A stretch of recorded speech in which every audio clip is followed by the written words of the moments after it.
আসসালামু আলাইকুম, কেমন আছেন সবাই? এই ফুলটির নাম কোরিনাম এশিয়াটিকাম। এটি সাধারণত poison bulb, giant crinum lily, spider lily নামে পরিচিত। বৈজ্ঞানিক নাম কোরিনাম। এটি উষ্ণ অঞ্চলে ব্যাপকভাবে চাষ করা হয়। বাগানে শোভাবর্ধক হিসেবে অনেকে এটিকে রোপণ করে থাকে। এটিকে অনেকে ঔষধি গাছ মনে করলেও মূলত এটি একটি বিষাক্ত গাছ। এর উচ্চতা 1.2 ফুট। ফুলের বৈশিষ্ট্য: এর ফুল দীর্ঘ প্রায় 15 সেন্টিমিটার লম্বা, নলাকার, যা ছাতার মতো ছড়িয়ে থাকে। সন্ধ্যায় ফুল ফুটে সকাল 10টা থেকে 11টা পর্যন্ত সতেজ থাকে।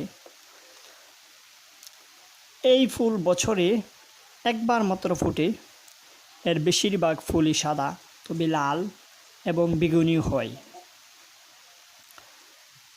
এই গাছের বাল্ব লাগানোর একটি নিয়ম আছে, তা হচ্ছে শুধু শিকড়টা থাকবে মাটির নিচে আর বাকিটুকু পরে।